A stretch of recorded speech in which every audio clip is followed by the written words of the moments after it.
Tere kõigile, et alustame siis 3. aruteluga, mille teemaks on mänguline disain linnaruumis. Ja ma annaksin võib-olla kohe sõna esinejatele, et saate ennast ise tutvustada. Et võib-olla Hirsi saab alustada siit poolt, et võite öelda oma nime ja lühidalt, et millega te tegelete. Võtab väga hea. Tere, ma olen Hirsi Tintira, Tartu linnaarhitektuur 13 aastat. Varem olin 10 aastat Valgas ja üle 10 aasta ma olen ka TalTechis Tartu kolledžis. Õpetan insenerile arhitektuuri. Tere, mina olen Sirle Salmistu, olen maastikuarhitekt kliimaplaneerija, ma peamiselt töötan Tehnikaülikooli Tartu kolledžis, Hirsi on mu kolleeg. Aga miks ma võib-olla siin olen, et minu uurimisfookus on heasõbralike kogukondade kavandamine, fookusega just vanemaealistele. Tere, minu nimi on Martti Veldi. Ütlen kohe ära, mina ei ole arhitekt ega maastikuarhitekt, vaid olen hoopis arheoloog. Disainist mitte midagi ei tea, aga võib-olla avaldan oma arvamust. Töötan siis Maaülikoolis lektorina, pean loenguid maastiku ajaloost, maastiku arhitektuuri ajaloost ja kultuuripärandist. Ja töötasin 15 aastat Muinsuskaitseametis, et see on niisugune kokkupuude nagu kultuuripärandi halduse ja niisuguse muinsuskaitse köögi poole ja kogu selle jamaga, mis see kaasa võib tuua ka. Tere kõigile ka minu poolt. Minu nimi on Kristen, mina olen siis ettevõttest Fixman Eesti. Me tegeleme igapäevaselt siis linnaruumi kujundamisega, ehk siis nullist lõpuni mänguväljakute, spordiväljakute, parkide ja koerte jalutusalade ja sellise loomega. Ehk siis loome, disainime, ehitame, paigaldame ja aitame selle bürokraatiast ka läbi saada kogu nende lubade taotlemisega. Aitäh! Siin arutelus me siis räägimegi, kuidas mänguline disain linnaruumis välja näeb, kuidas see mõjutab erinevaid vanusegruppe, kuidas seda integreerida igapäevaellu ja siis ka natukene sellisest hariduslikust poolest ja ajaloolistest aspektidest. Et kõigepealt ma küsiksingi, et kuidas peaksid välja nägema kohad lastele mängimiseks linnaruumis. Et Kristen võib alustada selle teemaga. Jah, kuidas peaksid välja nägema?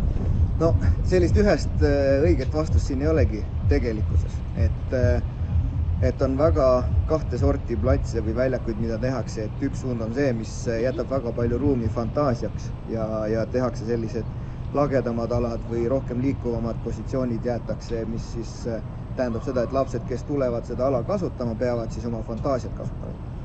Et kas nad mängivad seal kohvikud, kas nad mängivad seal üle mere pääsemist, kas nad mängivad seal kulli, kas nad mängivad peitust, mingid muid mänge.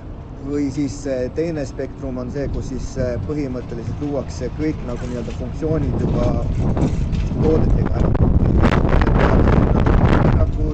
Kiigeplatsid, liivakastid, jooksurajad, mingisugused, ütleme nii-öelda hariduslikke positsioone poogitakse sisse, kus on tähestikuga mingid ringmängud või siis on numbritega mäkke ronimine või siis on mingisugused kriptotullid ja matemaatika ülesanded.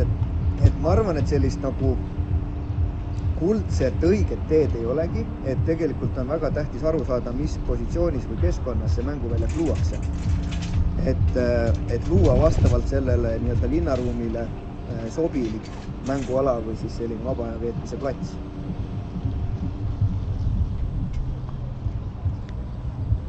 Ma natukene kommenteeriks juurde, kuna küsimus on nii hea, et kui sellele ära vastad, võiksime doktorikraadi saada, et siis ma saan aru, et see nagu igapäevaselt puutudki kokku sellega, väga hea sales pitch oli selles mõttes, et kuidas nagu mida peaks tegema, et ma läheks edasi selle koha pealt, et koht on väga tähtis, et kuna ma ise nagu huvitun ajaloolistest maastikukihistustest päris palju, siis koht on see, kus saavad kokku tegevus ja inimene, ehk siis ajaline dünaamika. Et kui me istume siin samas, siis on see, kes võib-olla teab, vana kaubahoovi ala samas käikudega kaubahoov on ja mis teise maailmasõja käigus siis ära pommitati. Või siinsamas nende Pärnade eest läheb Tartu keskaegne linnamüür on, et see linnamüürist on meil üks markeeritud siin tänavu peal mõni koht, et kui ei tea, et siis me oleme täpselt keskaegsest linnamüürist praegu väljas. Ja kui me saame ära kasutada neid samu nagu teadmisi on ju selle ka mänguväljaku tegemiseks, siis ma kujutan ette, et saab teha ka niisugust väga head ja harivat keskkonda, mis ise muutub ka osaks maastikukihistuseks juba. Toomemägi on ideaalne näide sellest, et kus saaks niisuguseid asju teha, aga siis on ka muinsuskaitse on ju kuskil vahel alati.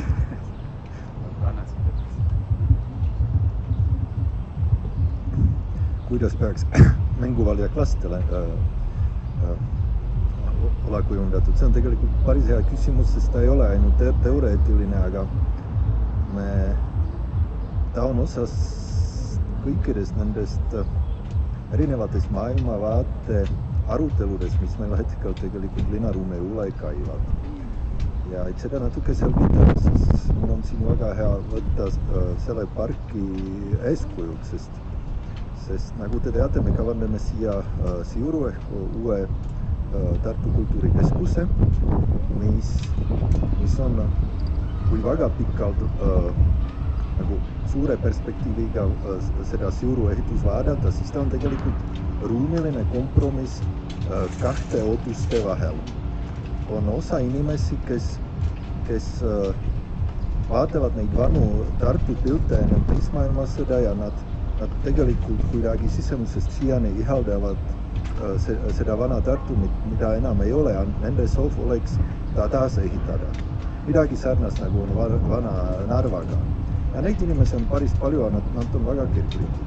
Ja siis on jälle inimesed, kelle jaoks need ajutised rohealad, mida 40-ndate lõpus ja 50-ndate alguses nende purustatud varemete kohale tehti, nende jaoks on omaette väärtus. Ja need inimesed meile panevad väga pahaks seda, et me tahame siin keskpargis mõned päris palju kõrged puud ära võtta või ära langetada. Ja nende kahe ootuste vahel tegelikult on väga keeruline mingi kompromissi teha, aga Siiru ja selle umbrus võiks olla selline kompromiss, sest pool pargist läheb hooneala, teine pool jääb siis pargiks, aga juba päris pargiks. Ütleme niimoodi, et see enam ei ole see kiiresti istutatud väga odava või vaheste väikese eelarvega haljasala, aga me teeme sellest alles jäänud pargist, kus me hetkel oleme päris park. Ja miks ma sellest räägin mänguväljaku kontekstist, sest meil 3 kuud tagasi me lõpuks avalikustasime detailplaneeringu ja inimesed said oma arvamust sellele detailplaneeringule anda. Ja loomulikult esimesel kohal nende markuste seas oli kõrghaljastus ja see, et me võtame nii palju puud maha. Aga teisel kohal päris nagu minu jaoks ulatuslikult oli see mänguvaljak, mis meil siin keskpargis on. Inimesed meile panevad väga pahaks seda, et me seda praegust mänguväljaku tahame neile ära võtta. Ja see on selles mõttes Suuru raames markeerime mis jooksis siin kuskil ja markeerime ta kauba mängu tänavana. Ehk terves selles kauba tänava koridorist saab sisuliselt väga suur mänguvaljak. Aga see mänguväljaku kujundus ei ole see tüüpiline mänguväljaku kujundus, nagu hetkel me oleme harjunud, et need kataloogist kuskil siia võetud elemendid, mis on selle ruumi matiga, aga ta on ütleme palju, nagu sa kirjeldasid, selline palju, ta nõuab palju rohkem laste poolt seda oma loovust, et sealt seda mängu leida. Ja inimeste seas see mänguvaljak ei asenda tegelikult seda olemasolevat mänguvaljak. Ja me lõpuks jõudsime selleni, et tegelikult me peame täitma kõikide inimeste ootusi nii palju, kui see on võimalik. Ehk me teeme seda Kauba tänava mänguväljaku nii nagu oli ta kavandatud selle arhitektuurivõistluse tulemusena, aga seda olemasoleva mänguväljaku me püüame võimalikult sarnaselt kujul kolida sinna uue turuparki Kaubamaja ette. Ja et jääks selline koht, mis on inimestele juba tuttavaks saanud ja mis neile meeldib, et jääks ka selline koht neile, et me ei tuleks ainult nende uuenduslikute asjadega.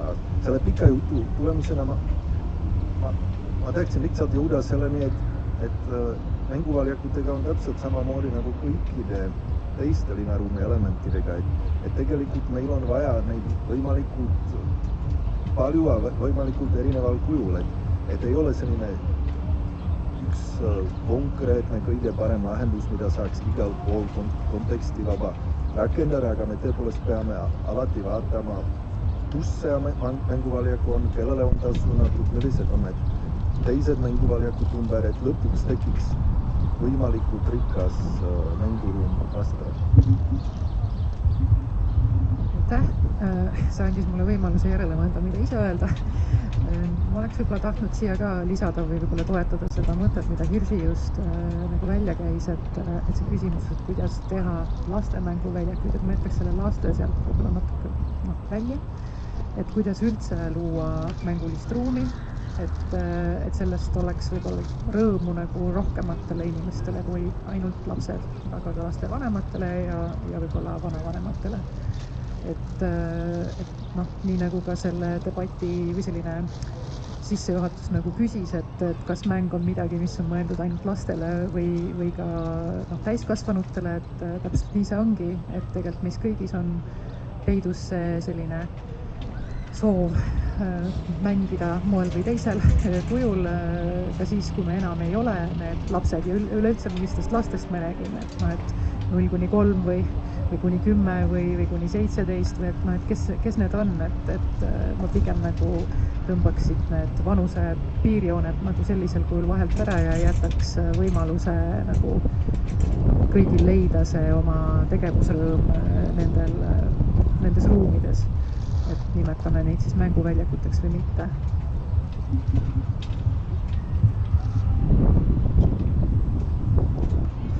Kommenteerin ka siia natukene juurde veel, et lõppeks ongi nii, et igal asjal on oma koht ja oma aeg ja ei ole ühte kuldset keskteed, et selles mõttes, kui inimesed on ka harjunud selle mänguväljakuga, mis siin on see, siis antud juhul on tegemist kohapõhise mänguväljakuga.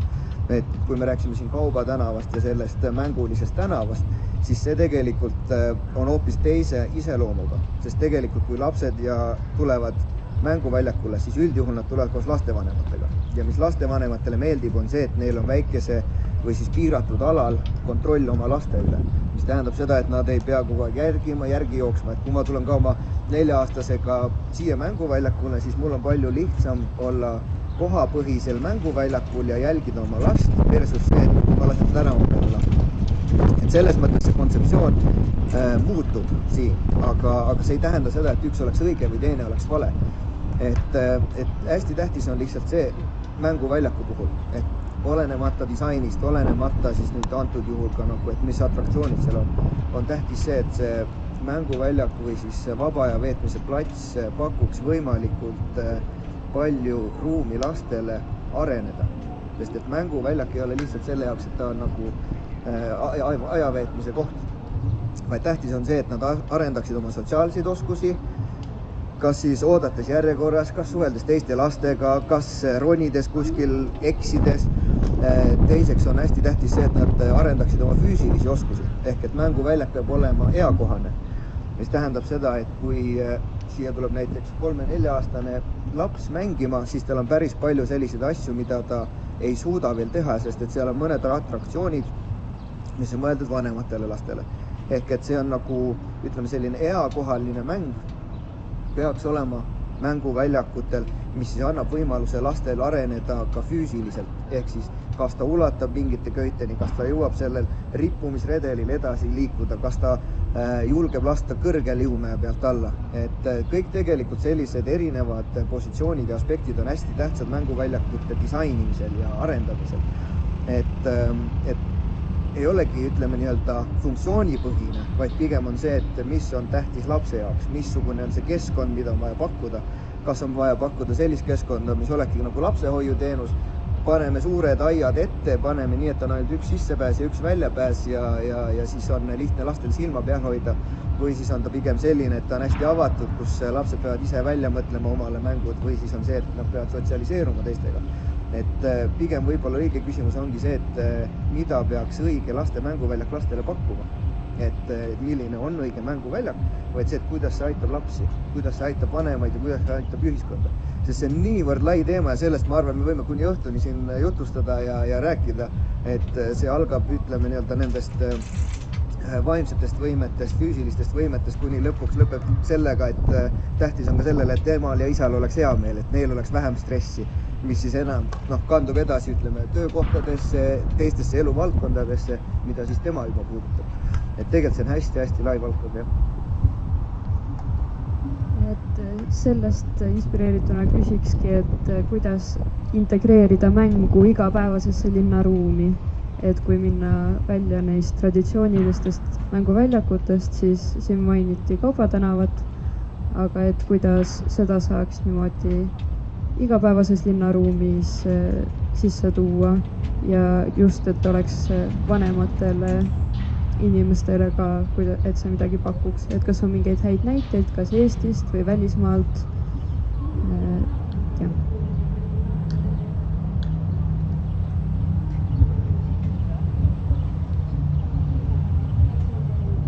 Ma olen mõelnud seda sama asja, et kuidas see võimalik oleks, et võib-olla üks suur küsimus, mis ma nagu ise täna siia tulles mõtlesin ja nagu tahaks püstitada ja mul ei ole sellele päris lõpuni vastust, aga et alustama peabki võib-olla püstitamisest, probleemi või küsimuse püstitamisest, et kuidas oleks võimalik, et selliseid spontaanseid tegevusi võimaldavad keskkonda saaks luua, et mingi hetke ajel või mingisuguse inspiratsiooni ajel ma saan midagi teha. Ja siinkohal see mõtle edasiarendus, mille üle ma mõtlesin, oli see, kindlalt piiratud kohad, mis on öeldud, et see on mänguplats või see on mänguväljak. Et see on nagu ekstra koht, kuhu minna, aga et just nimelt, et võiks olla mingeid üksikuid elemente või mingit mängu soodustavat tegevust siin-seal üle linna, igal pool.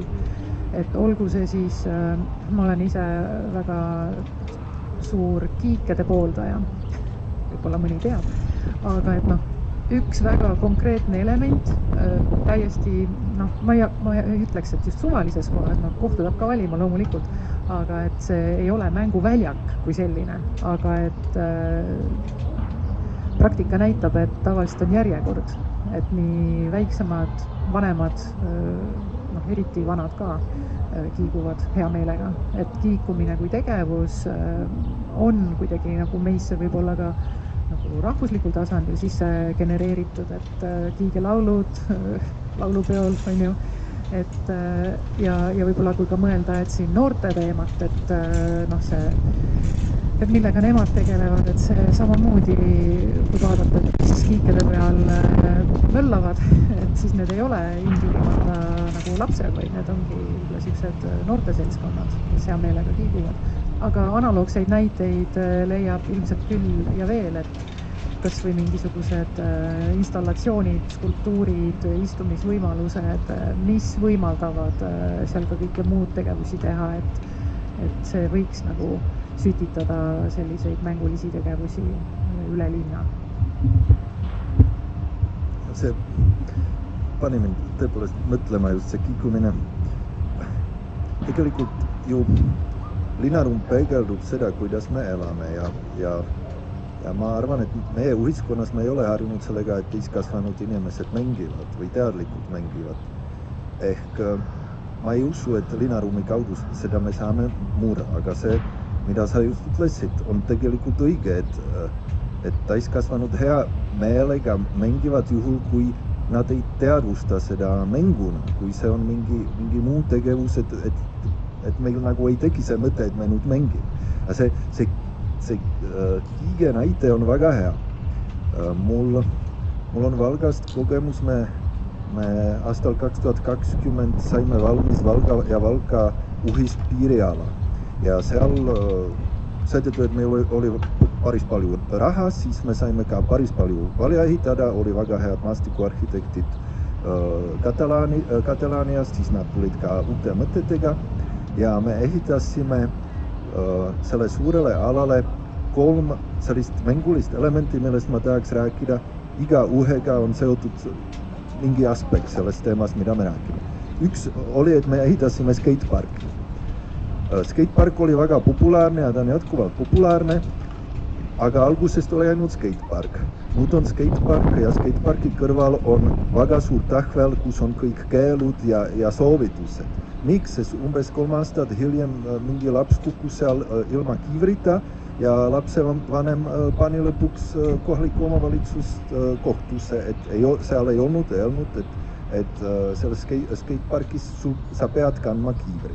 Ja minu arvates see on väga oluline aspekt, sest me kasutame linnaruumi oma vastutusel, me ei saa seda vastutust lükata mitte kellelegi. See, kuidas me käitume, sellised asjad meiega juhtuvad. Aga see skatepark, mis on sisuliselt nagu ju selline betoonist natuke rohkem laineline linnaruum, ta seaduse silmis muutub juba mänguväljakuks, kus juba rajajal on vastutus ja tekib terve see probleemistik, mis on sellega seotud. See on üks element, mida me sinna ehitasime. Teine oli eakate mänguväljak. Väga hea mõte, tulid sellega need katalaanid, seal oli võimalik tõepoolest, kui sul on juba vahenenud need motoorsed oskused, siis oli võimalik neid seal arendada. See ei leidnud kasutust. Eakad ei tule sulle mänguväljakule mängida. Sa võid sellist disainida, aga see ei tööta. Ja 3. Sinna silla peale ehitasime kiik, mis on selgelt inspireeritud nendest kulakiikudest, mis on nii Põhja-Lätis kui Lõuna-Eestis igal pool. Ja nad juba vanasti need oli noorte kokkusaamise kohad. Neid ei mõistetud sellisena, et see on mänguelement, aga see oli koht, kus kokku saada, vahetada mõtted, koos midagi teha. Ja see kiik, mis on see kaasaegne tõlgendus mingis vanast kiigust, see vastupidiselt on tõepoolest väga hästi vastu võetud ja seal on, kui on ilus ilm, seal on järjekord ja sinna ronivad kõik, vanadest inimestest kuni noorteni. Just seetõttu, et ta kuidagi seda ei võeta nagu mängu atraktsioonina, aga ta on kuidagi integraalne osa sellest ruumist. See kiik ka võimaldab kiikuda, ta on täpselt piiri peal, eks sa kiikud Eestis leti ja tagasi, ehk see element töötab ja täiskasvanud selle elementi peal nagu mängivad, aga minu jaoks nad ei teadvusta seda nagu mänguna, nad võtavad seda kuidagi teistmoodi ja siis see töötab. Ma haaran kohe võimaluse, ma kohe annan edasi, aga siia on nii hea otsa öelda, et ma vaatasin ka järele, kuidas mängu defineerida. Sellel on nii palju erinevaid tähendusi, üks nendest, mis on see põhiline, mulle väga meeldis ja ma tahaks seda tsiteerida, et see on tegevus, mida harrastatakse tema enda pärast, meelelahutuseks, lõbustuseks, tegevusrõõmuks, et me mängimegi ilma arusaamata, et me mängime. Aga mis puudutab neid vanemaealiste mänguväljakuid, et siis tõepoolest on tekkinud kuidagi arusaam, et sellised füsioteraapilised vahendid on asjad, millel vanemaealised väga mängida tahavad. Et jah, võib-olla peaks tegema koolitusi alustuseks, et mis asjad need on, kuidas neid kasutada, aga tõepoolest võib-olla midagi enamat võiks olla, et jah. Kuna see mikrofon oli ka siin minu lähedal, et siis ma kahtlustan, et meil on ka asi nagu selles meie minevikus on ju või nõukogude aja taagas, alati saab nõukogude aega süüdistada. et täiskasvanud inimesed ei julge justkui nagu mängida ja eriti täiskasvanud mehed joovad ennast täis, teevad igast asju, aga muidu nad ei julge nagu mängida. Ja kui sa sõidad muidu mööda Euroopat ringi, vaatad Barcelona kesklinnas, 90-aastased mehed mängivad kõik koos petanke, seal on mingisugused klubid seal. Et väga lahe, et meil võiks ka midagi sellist olla, aga ma kahtlustan, et see on nagu sellise ühiskondliku kasvamise probleem ka, et meil on lihtsalt mingisugune aeg vahet puudu jäänud. Need teemad lähevad nüüd nii laiali, et mul on 4 erinevat mõtet, kus ma tahaks minna edasi järjest, aga kõigepealt ma lisan oma selle esialgse mõtte küsimusele, millest see algas. Et kuidas siis nagu linnaruumi äratada seda mängulisust või kuidas seda linnaruumi siis nagu elustada, siis see eespool on ka palju mainitud juba, et palju on, ütleme, sellisest nagu inimeses endas kinni, et tihtipeale ei ole vahet, kas sul on see võimalus olemas või sul ei ole seda võimalust, pigem on mure see, et kuidas minu peale vaadatakse. Et kui ma lähen nüüd sinna müüri peale ronima, ma olen täiskasvanud mees, et ma ei tea, teised vaatavad viltu, et mõtlevad, mis on. Siis on alati sellised seeniorid naisterahvad, kes tulevad rätik peas ja ütlevad, kus sa ronid, see ei ole ronimiseks ja on palju selliseid, kes ka nagu korrale kutsuvad.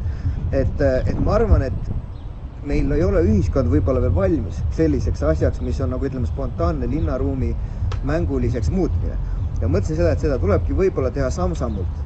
Üksikud elemendid, suurelt silt juurde, roni siin.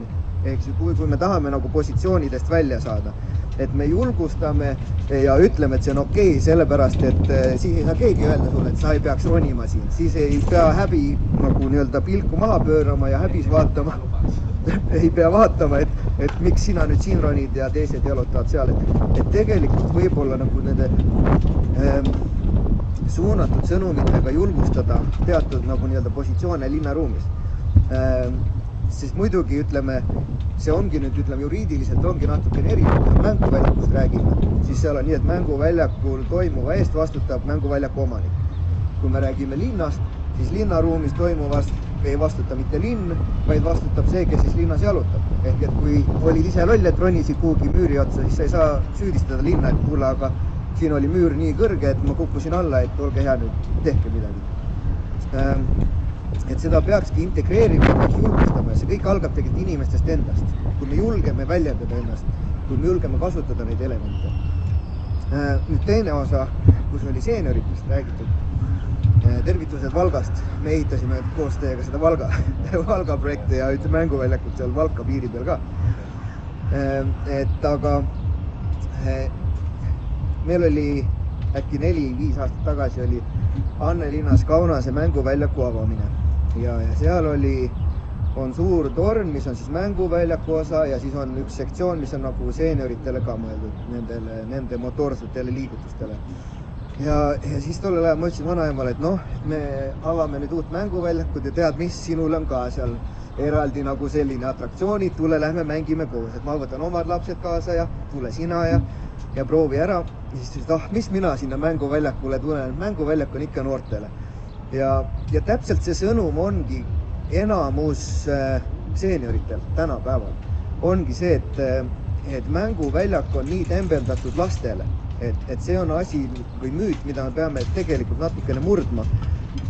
Meie kui arhitektid, meie kui ettevõtjad, meie kui linnainimesed, et tegelikult see on vaba aja veetmise ala, millest saavad kasu kõik.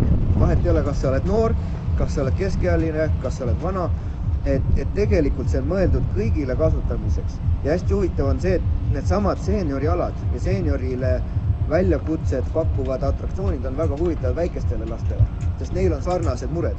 Kas on tasakaalu harjutamised, kas on erinevad, ütleme sellised täppis viskamised, täppis hüppamised, mingid, ütleme nii-öelda ronimised või siis, ütleme nii-öelda takistusrajad. Ja see on hästi sarnane, on, ütleme nii-öelda 4-5-aastasel lapsel ja samamoodi siis 70+ aastat inimestel. Et see on nagu üks huvitav selline nagu nii-öelda ring, mis on teatud mõttes ajatu. Et saavad väga noored kasutada, saavad eakad kasutada ja kõik saavad seda kasutada enese heaks ja hüvanguks. Ja seoses sellega on hästi tähtis teadvustada, et seeniorid on kutsutud ja oodatud linnaruumi. Ma tean, et Tartu linn näiteks korraldab seenioritele, kas oli korra nädalas, teevad jalutuskäike 2 korda nädalas. Et see on hästi vahva tegelikult ja suur samm juba. Ma juba tollal ütlesin, soovitasin, et aga minge siis sinna seenioriradadele ja kasutage ja tehke. Et selles mõttes on super, et osad linnad on natukene juba seda asja suunamas. Aga tähtis on see, et me julgustaksime igas vanus inimesi minema, et ei tekiks seda brändi. Mänguväljak on ainult lapsed oodatud. Treeningväljakud, noored, seeniorid, kõik ootavad. Ma hea meelega kommenteeriksin siit edasi, et võib-olla lihtsalt see mõte kaotsi ei läheks. Et alustuseks võiks üldse see, kes kujundab mingit ruumi, ju võib-olla küsida, et kas me teame, mis on inimeste vajadused ja mis on võib-olla ka nende ootused. Et kui siin on hästi palju räägitud sellest, et mis see laste mäng endast kujutab või mida, sellest on nagu rohkem teada. Et siis pigem vähem on teada just nimelt täiskasvanute kohta ja täiskasvanud vanemaealiste kohta. Et mis see on, mida nemad avalikus ruumis teha tahaksid. Et ma küsisin ka oma selles tutvustuses umbes, et millal te viimati, kui palju vanemaid härrasmehi slackline'il nägite või kiikumas kuskil või rannas liivakooke patsutamas, et ega mul endale ka väga palju selliseid olukordi ei meenunud siiski, päris nulliringe ei ole, aga et küsida võiks, et kui me ei näe teatud inimesi avalikku ruumi kasutamas, siis võiks ju eeldada, et neid pole olemas. Või et kus nad siis on või miks neid pole. Et kas nad ei taha millegagi tegeleda, aga et võib-olla küsimus on hoopis selles, kas keskkond toetab seda, et nad saaksid tulla ja siis seal midagi teha. Et seetõttu nagu sellist nagu tegevusi toetavat keskkonda ma tegelikult laiendaksid isegi mõtet, et ja see puudutab ju absoluutselt kõiki, et meie kõige suurem vara üldjuhul meie tervis. Et tervist toetav ja tervislikke valikuid toetav keskkond võiks olla see, mida me nagu taotleme ja siis saab vaadata, mis komponendid need on, mis moodustavad ühe tervisliku keskkonna nii-öelda. Ja sellesse kindlasti kuulub see sotsiaalne suhtlus, liikuvus. No ma ei saa rääkida avaliku ruumi puhul ja ehitatud keskkonna puhul ka, ei saa rääkimata jätta ka ligipääsetavusest.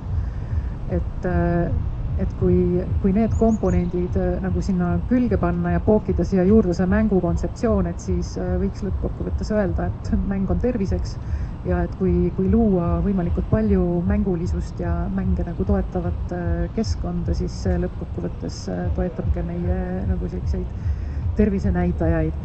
Aga jah, et mis need on need vajadused, mida nagu me tahame võib-olla, et oleks toetatud ja et kui need vajadused saavad täidetud, et siis me ilmselt näeks ka rohkem teatud eagruppe ruume kasutamas ja võib-olla ka mänguliste tegevustega tegelemas. Et ma markeeriks võib-olla lihtsalt siin ära need mõned asjad, mis puudutavad just vanemaealisi, et kindlasti, ja see ei ole ainult nagu nendele omane, vaid see on tegelikult paljudele omale.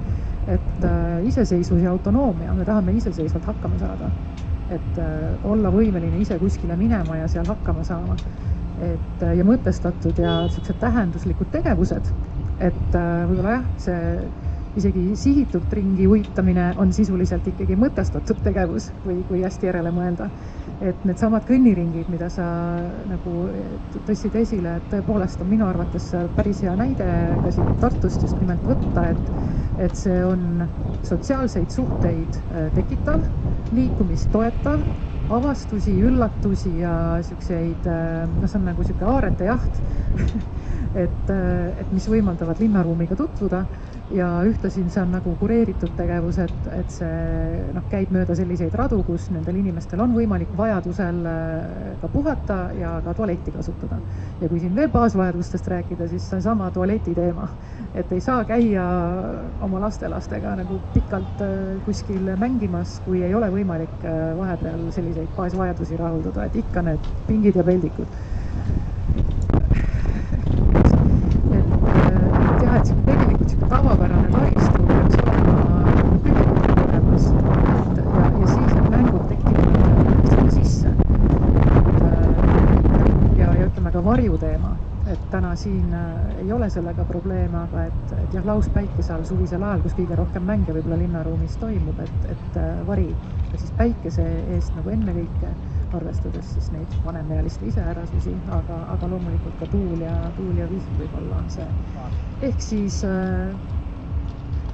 selline kvaliteetne ehitatud keskkond lõppkokkuvõttes saab võimestada ka selliste mänguliste tegevuste toimumist nagu linnaruumis ja siis kõik muu võib-olla tuleb nagu sinna iseenesest järele ja loomulikult natukene nügida juurde võib-olla selliste elementidega, mis nagu loovust tõstavad ja arendavad, et see on nagu üle elukaare põhine selline soov, et mis arendaks ja mis toetaks.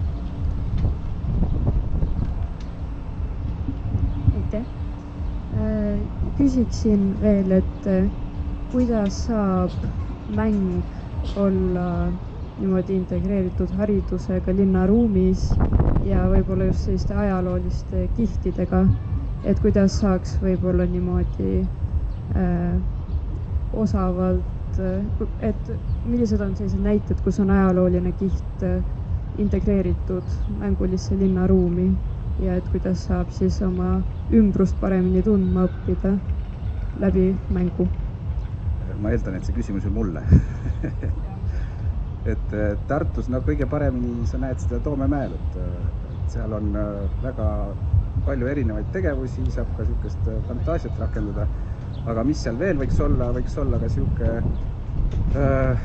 mulle mingid kitsilikud asjad väga ei meeldi, aga Rootsis ma näiteks nägin väga ägedat Uppsala kesklinnas siis vana kloostri asupaika tehtud mänguväljak, mis oli miniatuurne keskaegne linn. Ja saad siis minna majadesse sisse, toimetada seal, võib-olla lähtuvalt eelmisest vestlusest, et liiga palju, eelmisest vestlusringist, et seal on võib-olla liiga palju asju ette antud, et nagu fantaasia enam ei lähe käima, aga samas läbi selle keskkonna sa saad palju rohkem teada näiteks, kuidas keskajal inimene elas.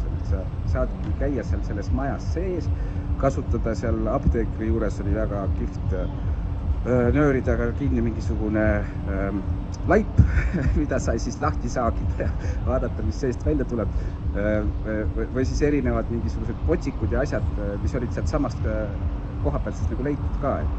Et mis ma enne nagu rääkisin ka, et see koht on tegelikult hästi oluline, kus tekib nagu see ajaloolise tihistustest nagu aru saamine või sa oled ise osa sellest kohast, et kui see mänguväljak ongi sul keskaegse kloostri koha peale tehtud, kus on need samad asjad leitud, mida on seal selles mänguväljakus ka kasutatud, et see on nagu niisugune väljas õppimise ideaalne keskkond lastele. Või täiskasvanutel ka. Käisin ise ka kõik need majad läbi, minul oli väga huvitav, et minu lastel samuti. Või siis teine näide on see sama, mida te siin täna teete. Minu niisugune pop-up üritus, suurepärane näide nagu õuesõppest. Aga nii kui me nimetame seda nagu õppimiseks, tekib nagu allergia. Et see on see sama asi, et kui nimetada nagu mängu tööks on või töö ja mäng lähevad segamini, siis nagu ei taha enam tegeleda seda. Et kui mängust saab töö, siis on see väga halb. Et kui tööst saab mäng, siis on jälle väga hea.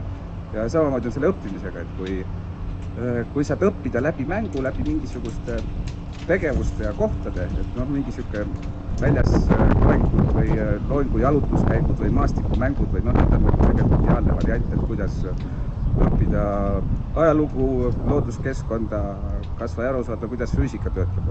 Et nagu näen, et meil on seda õues õppimist võrreldes seal Soome või Skandinaaviaga suhteliselt palju vähem, et miskipärast eestlane läheb õue siis, kui päike paistab ja soe on, kui on nagu väljas sihuke hall ja külm, siis ei, no. siis ma ei lähe välja ja siis ma ei tee seda, sellepärast, et see on nagu siis ebameeldiv tegevus. Aga ma arvan, et see on ka väga palju sihukeses mentaliteedis kinni, et tegelikult saab iga ilmaga õues käia ja näha, kuidas nagu sind ümbritsev keskkond kõike muudab, et ma arvan, et see on väga oluline teha asju ka natukene ebameeldivates tingimustes. Et see paneb võib-olla ka selle fantaasia rohkem käima ja mõistmise, et kogu aeg elu ei ole nagu vati sees. Asjad muutuvad ümberringi. Ma arvan, et see on nagu väga oluline aru saada, et mäng kui selline on dünaamiline. kõik muutub kogu aeg, et ja selle mängu nagu huvitavaks teebki siis oma ettearvamatus või dünaamika, mis sellega nagu kaasneb, et sa ei tea ju kunagi, millega mäng lõpeb. Et kui teaksid, kuidas jalgpalli nagu matš lõpeb, on ju, ei viitsiks keegi vaadata seda, et kuigi eestlased kaotavad enamasti, et annan edasi. Ma jätkaks siit kohe edasi, et kuidas toetada. Tänapäeval on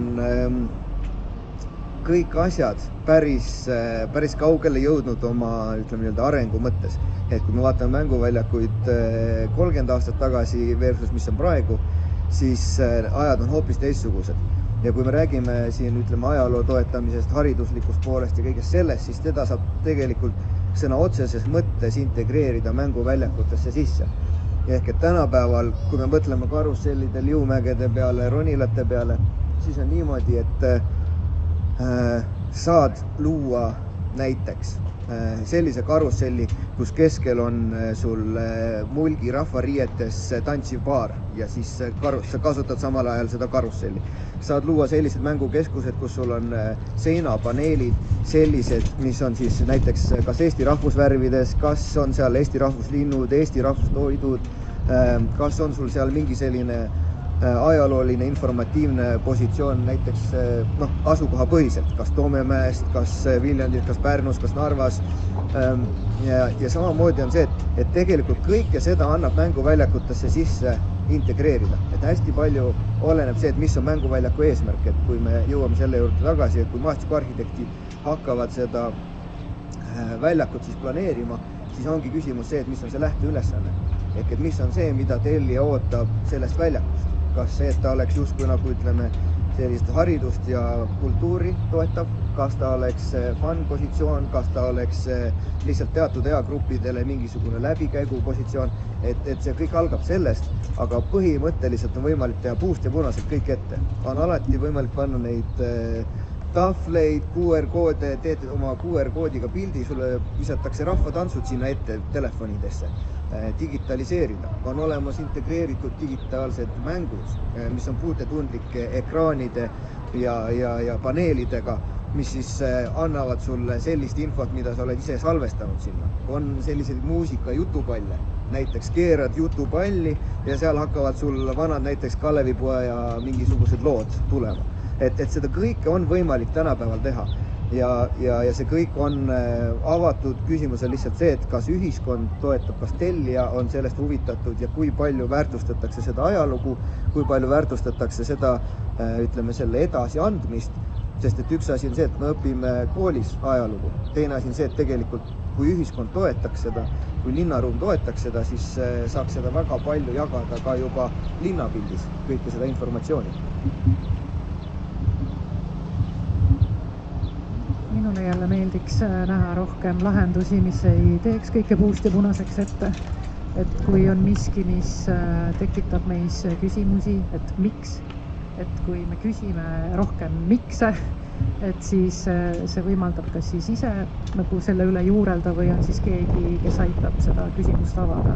Aga et haridus ja nagu mäng või need arendavad momendid nagu mängulises ruumis, et me leiame neid igal sammul tegelikult, et need ei olegi nagu võib-olla mingid konkreetsed asjad, aga et on need siis manifesteeritud nagu ruumilistesse lahendustesse või ongi mingid tegevused, et kas on need samad mingisugused maastikumängud või orienteerumis või aaretajahid või scavenger huntid või et kui rääkida jälle näide lihtsalt, ma toon vanemaealiste juurest, et need on olnud alati väga populaarsed tegevused, kui saab kuskil ringi liikuda ja mingisuguseid nuputamisülesandeid nagu lahendada ja üleüldse uudishimu ja avastamisrõõm on nagu üpris universaalsed nagu kategooriad minu arvates, et ma ise olen ka sellesse huvigruppi kuuluv, et ei pea olema nagu ette defineeritud ruumid ilmtingimata, et kui meil on mitmekesiseid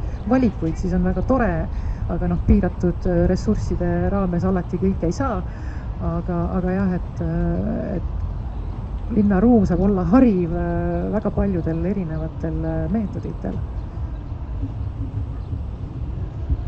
Jah, ma lihtsalt tahtsin seda sama asja kommenteerida, minu enda jaoks on samamoodi, et kui on plärts puust ja punaseks, on ju, see tapab kogu minu uudishimu, mul kaob igasugune huvi selle asjaga enam tegeleda. et mäng ja õppimine minu arust peakski just tekitama seda uudishimu, seda tahtmist tegeleda selle sama asjaga edasi, samas nagu õpetama mingit niisugust järjepidevust või kannatlikkust veidikene. Et kui sa saad kohe vastuse kätte, siis sa muutud õudselt laisaks ja sa ei viitsi enam ise mitte midagi uurida ja lõpuks sa ei saagi nagu aru, kuidas ümbritsev maailma töötab, sest et keegi teine on sulle selle teadmise sinu eest juba pähe pannud. Ja siis sa pärast oled hädas, aga miks ma nagu ei saa aru, kuidas asjad käivad. Et selles mõttes ma olen hästi nõus sellega, et asjad peavad olema, tekitama miks küsimusi juurde, tekitama rohkem küsimusi, kui andma vastuseid. Korra ütlen vahele siia, see puust ja punaselt on nüüd nii läbivalt käinud, et mis see, jah, et see teema sai tõstatatud ja mis see võib-olla oli nagu mõte, et puust ja punaselt, et ala, et mida tahetakse väljakuga edasi anda, siis seda saab anda ka väga otseselt. Et selles mõttes, et ja teoorias need asjad peaks olema asjad või ütleme elemendid, mis siis innustaks inimesi edasi huvi tundma ja edasi nagu arenema. Et see on hästi tähtis, mis te just mõlemad välja tõite, on see, et tekiks küsimusi, tekiks huvi, tekiks nii-öelda just seda, ütleme nii-öelda, tekiks nagu positsioon, kus inimene peab ise midagi liigutama ja tegema, et edasi areneda. Et vahel ongi see, et see huvi mõnele on hästi iseloomulik, kes on huvitub erinevatest asjadest, erinevad mängud, erinevad lahendused, erinevad mõistatused, see kõik tegelikult alateadlikult arendab inimesi, isegi kui nad ei tea ja võtavad seda elementaarse osana. Et see on tegelikult hästi tähtis, need on sellised peidetud lihtsad elemendid, mis on siis, mida saab integreerida, aga see muidugi ka hästi tähtis on see, et kes iganes läheb mänguväljakule või siis avalikku parki või ruumi, küsimus lõppeks on see, et millise mentaliteediga sa lähed. Et kui sa lähed sinna lihtsalt, et natukene jalga puhata, sa puhkadki jalga, kui sa lähed sinna avatud meelega ja tahad natukene uurida, vaatad natuke materjale, vaatad natukene funktsioone, saad sealt juba palju juurde. Et tegelikult hästi palju on inimeses endas kinni ja küsimus on see ka suurelt, et kuidas me saame julgustada inimesi arenema, kuidas me saame julgustada inimesi küsima, kuidas me saame julgustada inimesi huvi tundma.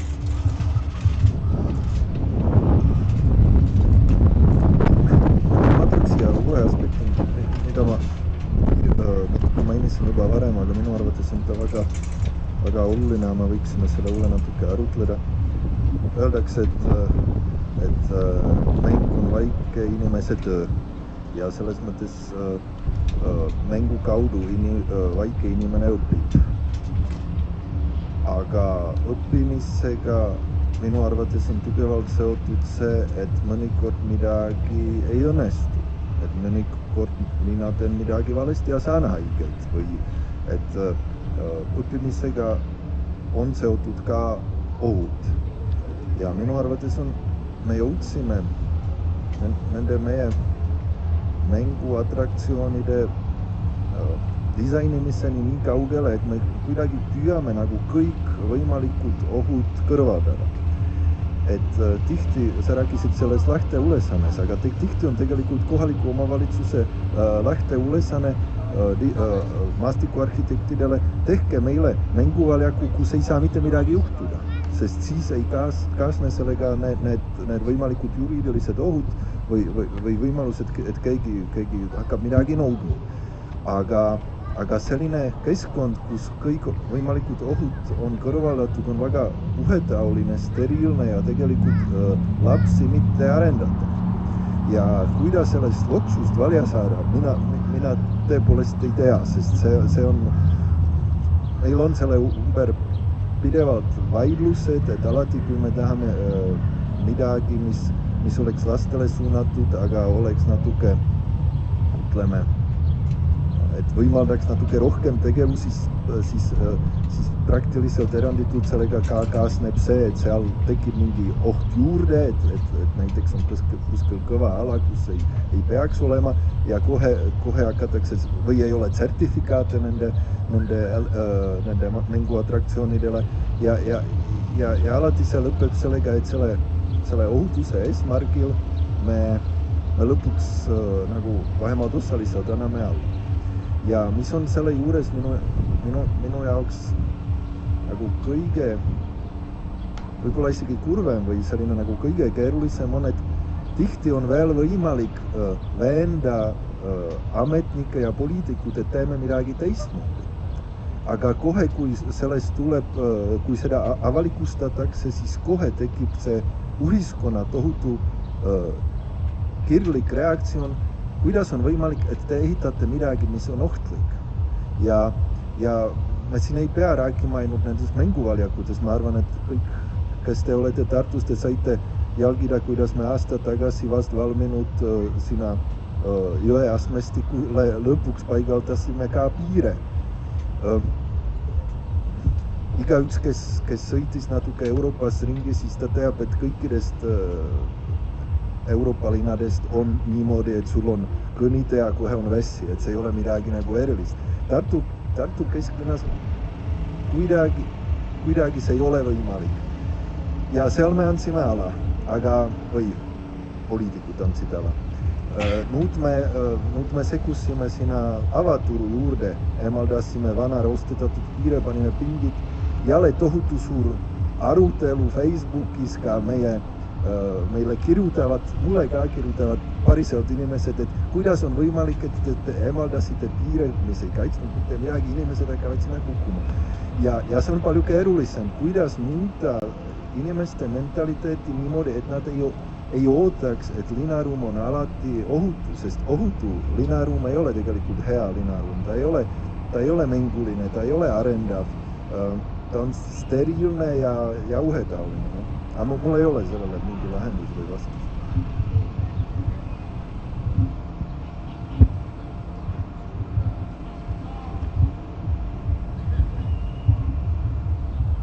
Meil oli siin varem juttu ka Kolahoovist, et see on võib-olla üks näide natuke sellisest mittetraditsioonilisest mänguväljakust, et jah, kõik need sertifikaatidega varustatud mänguväljakud kipuvad üsna sarnased välja nägema tihti, et kuidas on võimalik siis seda võib-olla vältida.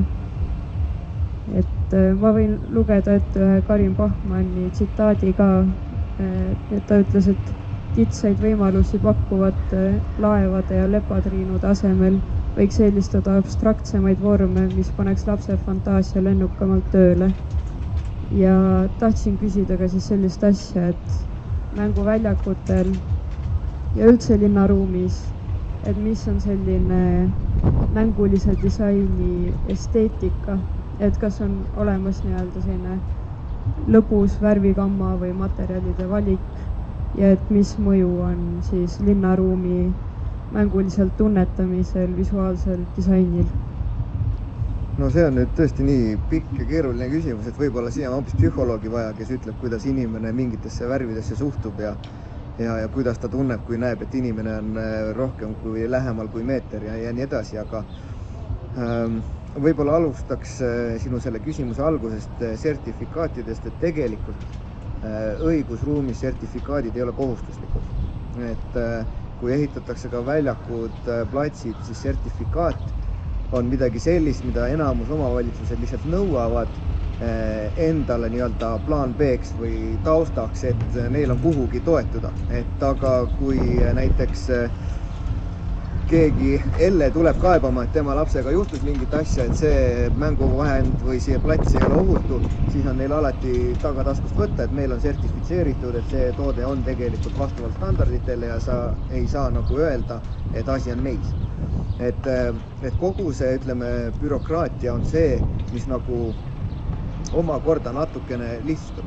Et see kandub väga edasi sellest samast ohutust ja ohtlikust nii-öelda mängust, millest siin enne just räägiti, et väga palju on sellist kaebamist. Inimesed muutuvad mugavaks, muutuvad laisaks, et me tulemegi ja meil on nüüd ohutu positsioon, kus meie laps saab aega veeta. Et vähem tekib seda aega, kus lastega tegeldakse ise, kus et hästi vale mentaliteediga minnakse mänguväljakule. See ei ole laste hoiukoht, vaid see ongi positsioon, kus tegelikult pered võivad omavahel aega veeta koos. See on positsioon, mis on loodud lõbusamaks, et ei pea oma aias ise fantaasiaga välja mõtlema, mis on väga tore ja tervitatav ka.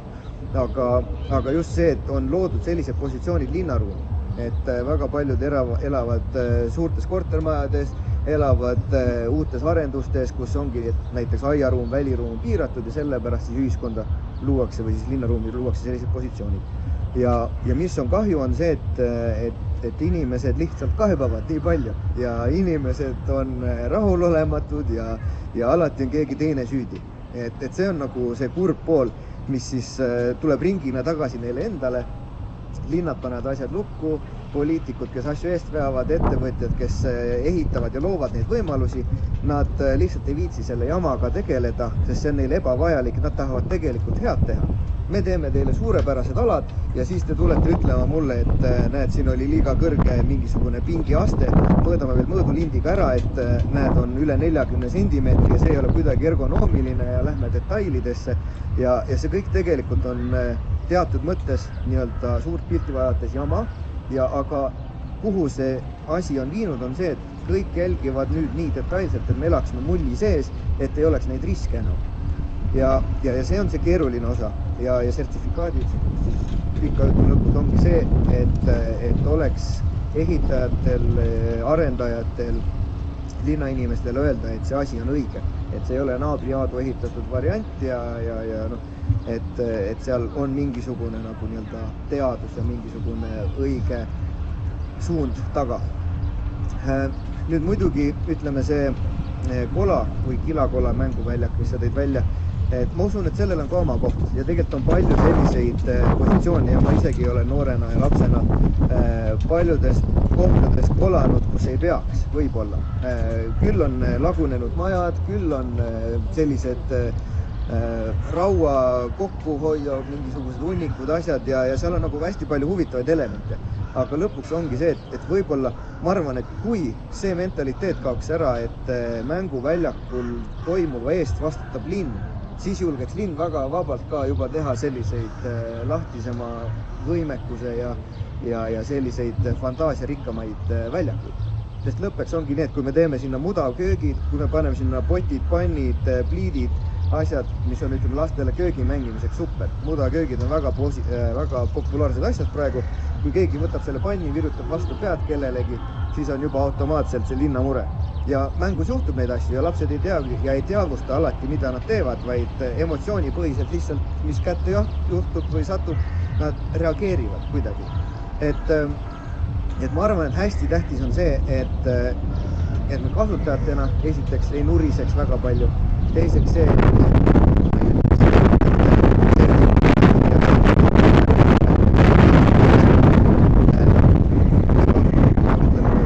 loomeprotsessis muutuvad samanäolisteks, sest enamus väljakud luuakse selle pealt, et ma olen näinud seda. Ma olen näinud, et Tallinnas oli näiteks see keskus, ma tahan seda sama. Ma olen näinud, et seal Kopenhaagenis oli selline lahendus kiiklale, kus oli mingi suured 10 kiiku koos. Ma tahan seda lahendus siia. Et üks asi on see, kus siis tulevad referentsid. Keegi on kuskil välja mõelnud, et teeks midagi sarnast. Teine asi on see, et tegelikult ka sertifitseeritud ja sellised modernsed mänguväljakud on lõputu disaini võimalusega. Vahepeal on lihtsalt see, et kuna see disain võtab aega ja raha, siis lihtsalt seda aega ja raha ei taheta alla panna. Sest et on olemas sellised standard lahendused, standard tooted, mis on kataloogi kaup. Lähed poodi, valid sealt välja, maksad ühe hinna ja sa ise saad paigutada. Et seal on nagu selliseid erinevaid nüansse, miks on neid ühenäolisi mänguväljakuid niivõrd palju. Ja kui mõelda seda, et ütleme, see oleks hästi fantaasiarikast mänguväljak, kus oleks mudavköögid, kus oleks lahtised elemendid, kus oleks palju ruumi. Võib-olla see siia keskkonda ei sobikski siia, ütleme, keskväljakule, vaid ma kujutan ette, et see täpselt nagu supilinna element. Et seal küll on ka arendus on hoopis teistmoodi ja juba kõik on hästi nagu moderne, aga see oleneb natukene keskkonnast, et mida kuhu luua. Sest tihtipeale, kui tehakse uus arendus, et siis ei taheta, et seal oleks selline, ütleme nii-öelda teistsuguse disainiga või teistsuguse olustikuga ala. Vaid seal ongi juba, et tee mulle sellised keskused, mis imiteerivad meie seda korterelamut. Kasuta neid samu värve, need kujundid peavad olema sellised, et see on täpselt see, kus arhitektide ja maastikuarhitektide töö nagu nii-öelda kohtub ja mis on see, mida siis tellija tahab edasi anda. Et jällegi, mõlemal on oma koht, võib-olla lihtsalt on see vahel lihtsama vastupanu teed minek, et tehakse sarnaseid ja standardseid nii-öelda lahendusi, aga absoluutselt, andke aga fantaasial lennata, ka maastikuarhitektid, kõik, mis te kokku joonistate, proovime ära teha ja tänapäeval on olemas ka mänguväljaku inspektorid, kutsume koha peale, kes teevad siis selle riskianalüüsi, et tegelikult mänguväljakutes rääkides, kui me tahame teada, mis on ohtlik mänguväljak, mis ei ole ohtlik, siis selle jaoks on olemas sertifitseeritud inspektorid, kes siis ütlevad, mis on ohtlik, mis ei ole ohtlik, mida peaks tegema, kas avama, kas sulgema, kas kiirelt midagi välja vahetama ja siis, kes on omanik, see siis otsustab, kuidas ta teeb. Aga talle on tehtud märkus, talle on tehtud see raport, talle on antud üle info, et mis seisus see on. Et lõppeks seal võib olla nii sertifitseeritud tooteid kui sertifitseerimata, aga kui inspektor on teinud sinna raporti, siis see on see, mis tegelikult reaalselt ütleb, kui ohtlik ja kui keerulise seisus see väljak on. Lihtsalt kommenteerin ruttu vahele, et õudselt jama, et kogu aeg peab tegelema sellise asjaga, et see mängult võetakse nagu kogu ilu ära, et see ohtlikkuse teema, mida Irsi ka siin enne tõi välja, et linnaruum ongi ohtlik, on sul võimalus auto alla jääda, sa võid nagu sillalt ka alla hüpata, et igasugu variante on. Et kui ma oma nagu sükest lapsepõlve ja nooruspõlve mäletan, et siis see möödus kuskil nagu poolikutel ehitusplatsidel, et praegu oma lapsi ma ei laseks siiani või Tartu Toomkirik oli tookord veel restaureerimata ja seal oli mingisugune plank oli ümber, siis sa läksid, pugesid sealt plangu vahelt läbi, ronisid sinna Toomkiriku otsa ja see oli äge mäng.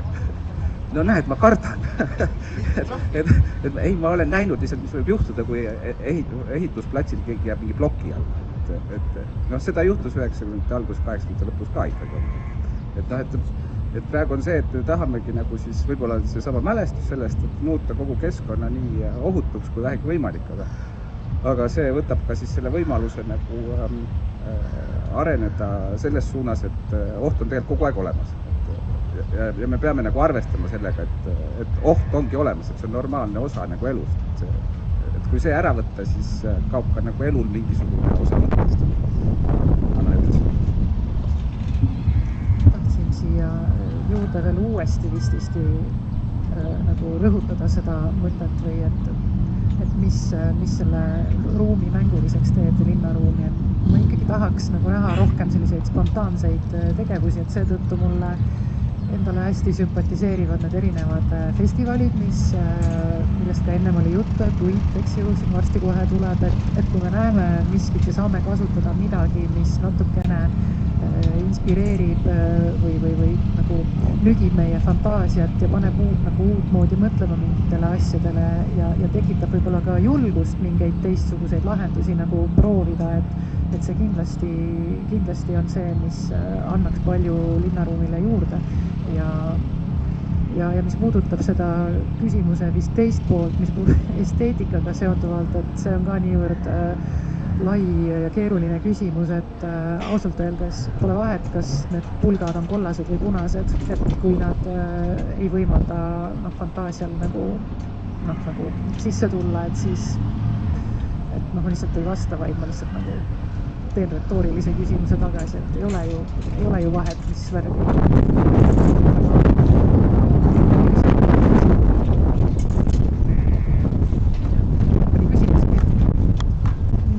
Aitäh, aga siis küsiks publikult, et kas kellelgi on vahepeal tekkinud küsimusi. Kas soovite äkki mikrofoni rääkida seekord?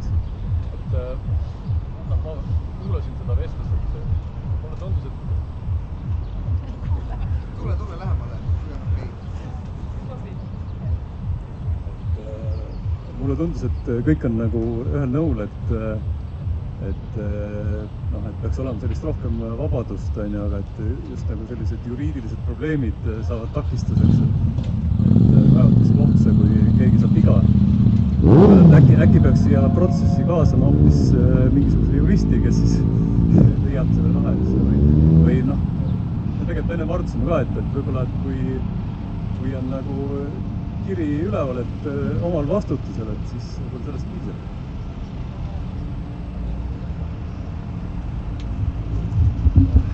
See on nii valus teema.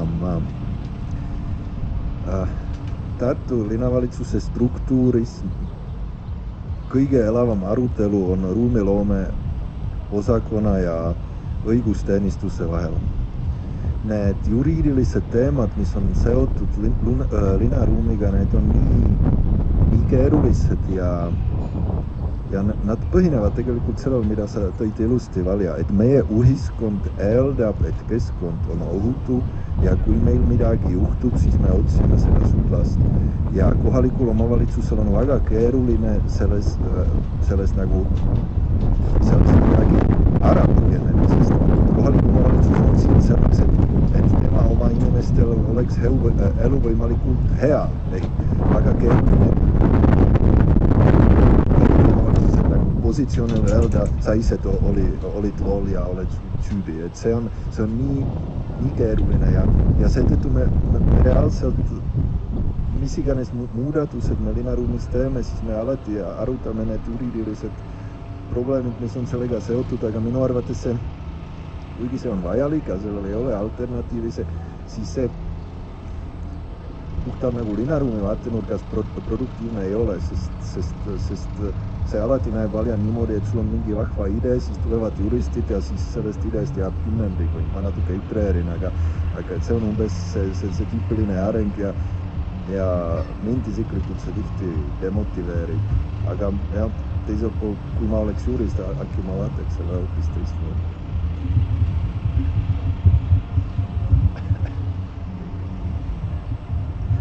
Juriidilise poole pealt on veel niimoodi, et need sildid, mis sa välja tõid, et mänguväljaku või selle ala kasutamine on omal vastutusel, siis üldjuhul see on tegelikult kohustuslik ka Euroopa nõuete järgi, et mänguväljakud, lasteväljakud, spordiväljakud, mis on, sul peavad olema siis sellised nii-öelda sildid väljas, kus on see info peal, küll esmaabiga, küll kontaktinfoga, kes seda haldab, kui on vaja teavitada mingisugune asju, mingid reeglistik ja siis samamoodi see info, et omal vastutusel.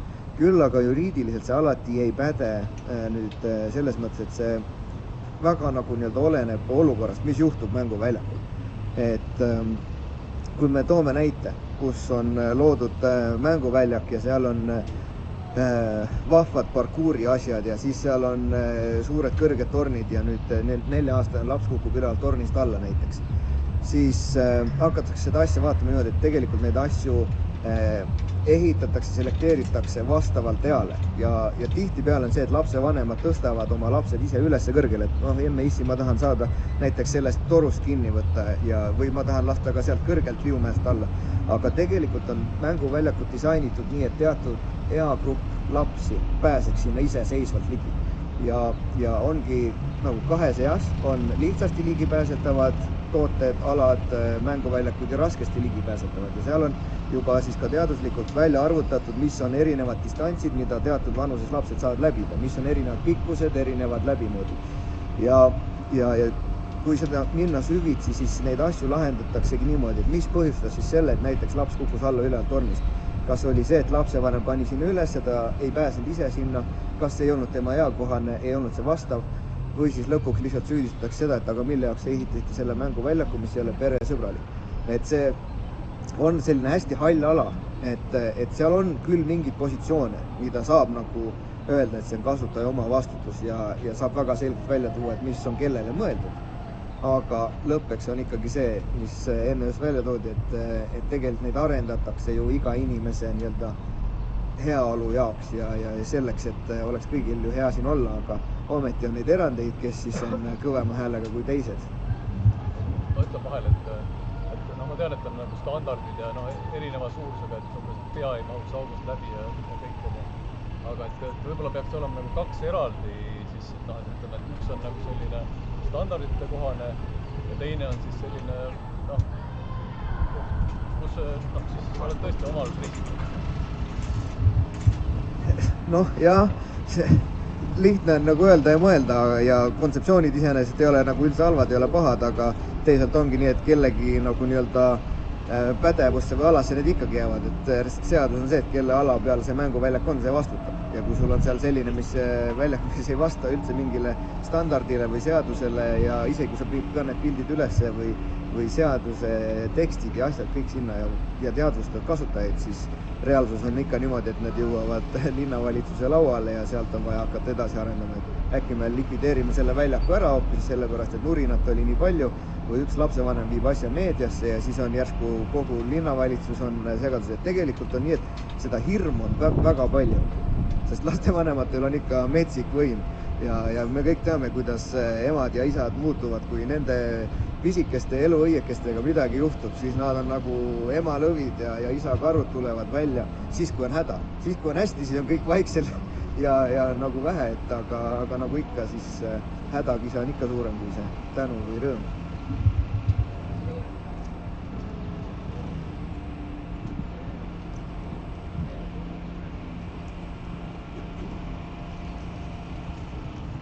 Nii, aitäh.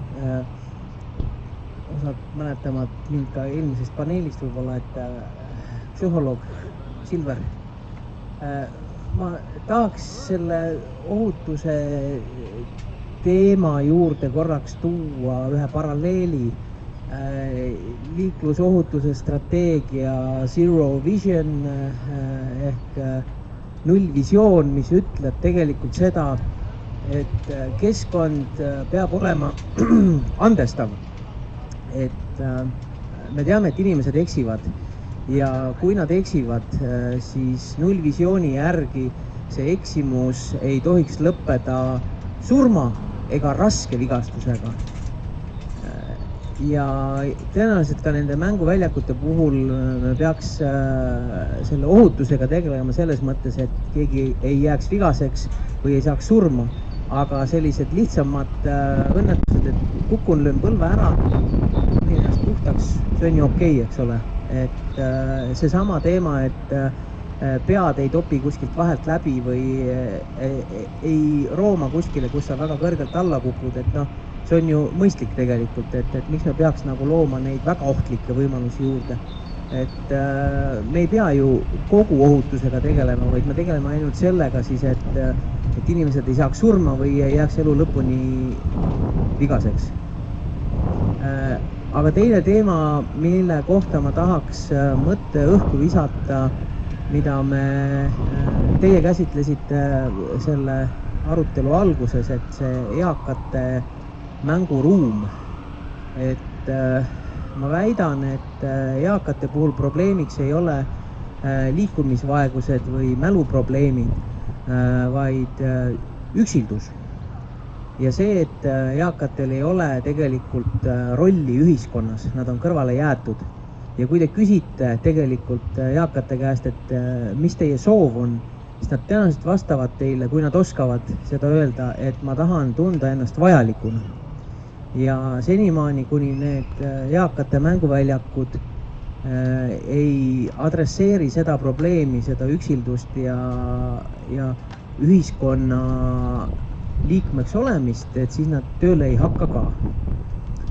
Et nad ei taha olla koormaks ühiskonnale, nad ei taha olla need, kes ainult võtavad ühiskonnalt, vaid nad tahavad ka midagi vastu pakkuda.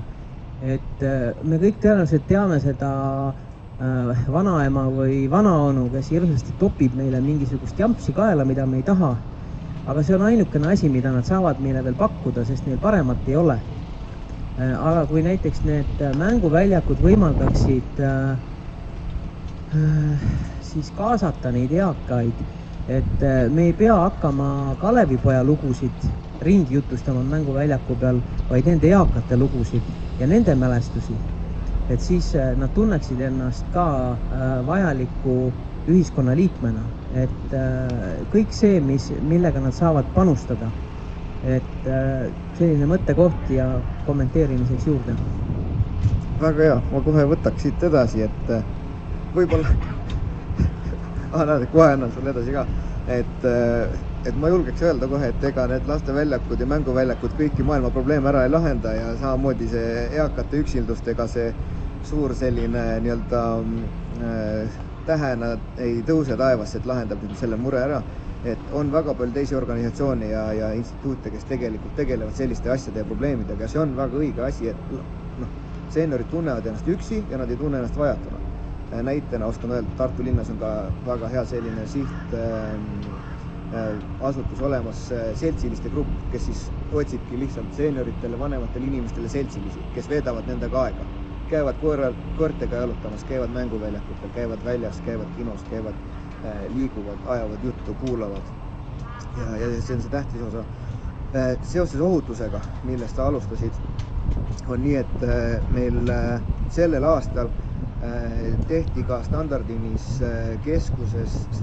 ja akrediteerimiskeskuses mänguväljakute tehniline komitee, millega me proovime anda rohkem mõjuvõimu ja jõudu mänguväljakute inspektoritele ka.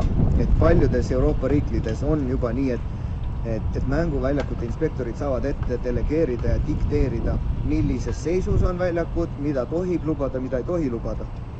Näiteks Eestis sellist asja veel ei eksisteeri ja samamoodi on see, et kõik mänguväljakud, mis ehitatakse, ei ole sellist asja vaja nagu inspektori audit, ehk et kes tuleks siis spetsiaalselt vaataks üle, ehitus on valmis, et kuidas see mänguväljak on ehitatud, kas see vastab turvanõuetele või mitte. Et isegi kui sul on kõik seal tipptooted, kui sa paigaldad seda valesti, see on ikka jama.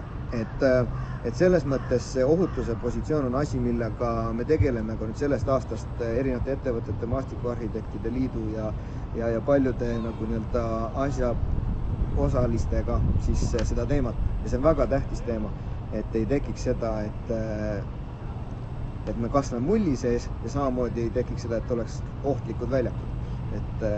Et tegelikult seal saavad päris paljud sellised asjad lahendatud, kui me saame inspektoritele anda natukene siukest jõudu. Praegu nad on tugevad, head soovitajad lihtsalt juriidilises mõttes. Aitäh selle kommentaari ja tegelikult algse küsimuse tõstatamise või kommentaari eest, et absoluutselt nõus. Et lihtsalt selle paneeli juures ei jõua nagu kõiki teemasid kõnetada, aga tõepoolest sotsiaalne üksildus, isolatsioon on väga paljudele vanemaealistele probleemiks ja kui linnaruumi kujundajad saavad üldse midagi teha selleks, et seda nagu leevendada või seda ennetada, et siis ongi luua sellist elukeskkonda, sellist toetavat ehitatud keskkonda, mis võimaldaks neil inimestel tulla oma kodudest välja ja olla nagu kuidagi sotsiaalselt kaasatud. Ja see on niivõrd, see on laiem teema kui lihtsalt nagu mänguväljakute või mänguteema, et see on üleüldse siuksem laiem teema, et mis kõik sellega kaasneb, et see oleks võimalik. Et sellepärast ma ennem ka rääkisin, et selline elementaarne taristu, kvaliteetne taristu peaks olema, mis seda alustuseks võimaldaks üldse nagu saavutada, et need inimesed nagu oma kodudest või kus nad siis elavad, tuleksid. Ja tõepoolest, meil on kõigil vajadus olla vajalik või mingisugust tunnustust nagu leida ja just nimelt see vanemaealiste puhul on ilmselt kõige sellisem põletavam, sest kui sa enam tööd ei tee ja sul on väga palju aega ja võib-olla ka sinu lähedased on ümbert ära kadunud, et nagu selline üksijäetuse ja üksilduse tunne, et see võib olla väga selline keeruline ja loomulikult tunnevad seda samasugust tunnet ka väga paljud nooremad, et see ei ole nagu ainult mingi eakate teema, aga et kui üldse rääkida, et kes on eakas, et siin on hästi palju räägitud seeniorist, eakast, vanemaealisest, et me räägime peaaegu 4 aastakümnest inimestest, ja seal on niivõrd palju mitmekesisust, et ei ole olemas keskmist eakat, see ei ole, eks ju, ka homogeenne grupp, et see on üpris mitmekesine, et sama mitmekesine nagu kõik nooremad eagrupid, et kuivõrd palju erinevaid vajadusi ja soove ja selliseid kaasnevaid olukordi nagu selle kõigega kaasas käib. Ja ma kirjutasin et kuidas olla siis nagu osa sellest ühiskonnast või olla sotsiaalselt kaasatud, et tõepoolest see mängu teema on üks selline võib-olla võti, ja ma mõtlen mängust kõige laiemas mõistes, mitte ainult mänguväljaku kontekstis, vaid kõik see, mis kaasneb sellega, kuidas me kogeme, tajume end ümbritsevat linnaruumi ja et kuidas me tunneme, et me oleme osa ühiskonnast. Aitäh kommentaari eest. Läks meelest ära juba. Kas kellelgi on veel mõni küsimus?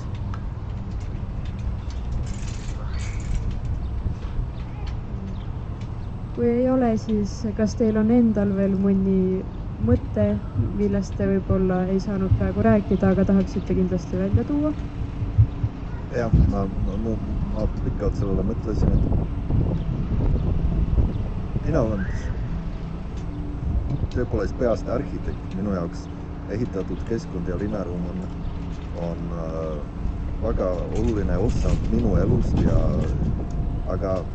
aga ma järjest rohkem nagu mõistan, et kõik maailma probleemid, nagu siin oli kõlanud, ei saa linnaruumi või ehitatud keskkonna kaudu lahendada. See on siiski linnaruum või ehitatud keskkond tegelikult peegeldab seda, kuidas ühiskond toimib. Ja kõik need ohutuse teemad ja need meie ootused selle vastu, et meie elu oleks võimalikult ohutud, aga ka see teine suur teema, mis siin oli tõstatatud, et järjest rohkem inimesi ennast tunneb väga üksi ja mitte vajalikuna. Need probleemid tegelikult ei tule ju linnaruumist ja linnaruum siin võib olla ainult mingi, ütleme selline nagu leevendav meede, mis võib-olla võimaldab inimestel paremini näiteks kokku saada ja arutada, aga see kindlasti ei ole, ta ei ole lahendus, nende probleemide lahendused on hoopis keerulisemad ja nad on tõepoolest seotud sellega, kuidas meie ühiskond toimib suuresti. Ja teine mõte, mis mul oli, et me täna väga pikalt rääkisime sellest, mis on siis meie ehk ruumidisainerite roll, kuidas me peaksime ette näha kõik need võimalused, kuidas lapsed ja ka täiskasvanud ja eakad saaksid linnaruumis mängida, aga tegelikult sellel on ka oma piir, et kindlasti me ei tahaks elada Eestis, kus kõik ruum on disainitud mingi eesmärgiga, et tegelikult isegi linnades peavad olema kohad, mis ei ole päris valmis ja paristatud, millal me öelnud, aga sellised ühislikumad ja lihtsalt valja kukkunud, et nagu maailmas ikka meil on vaja nii, et väga hästi kui ka need, mis jäävad poolikuks. See oli teine mõte, millega ma väga hea meelega nagu oma poolt lõpetaks. Kaks mõtet. Üks Hirsi mõttele natukene võib-olla ikkagi vastu rääkiv, et mina arvan, et on võimalik elu ehitatud keskkonnaga leevetada ja ennetada asju, et selles mõttes mõned asjad on üpris lihtsad lahendused, et loomulikult ühiskonna probleemid ei ole kõik nagu nii-öelda linnaruumi küsimused, aga siiski me saame väga palju kaasa aidata sellele. Ja teine, aga et lõpetada nagu rohkem nagu positiivsema kuidagi tooniga, mulle nagu tahaks nagu ikkagi välja öelda uuesti seda, mis juba vististi teada on, et mäng ei sõltu vanusest. Et isegi kui me ei näe võib-olla selliseid 70-aastaseid härrasid ja prouasid kuskil lõbutsemas, ilmtingimata ei tähenda, et nad nagu seda ei tahaks teha, et võib-olla erinevat sorti mängud on siis need mängulised tegevused, ütleme siis, et kas siis mingi tants või muusikaline tegevus, et mingisugused õuemuusikariistad kuskil siin-seal, et näiteid sellest on ka Eestis küll, Tartus minu teada ei ole.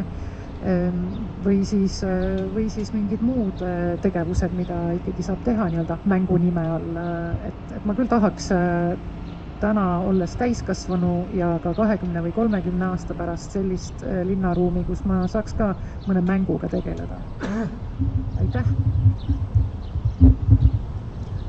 Mul ei ole mitte midagi asjalikku lisada, seal vist saab keksu hüpata, kui keegi tunneb huvi asja vastu.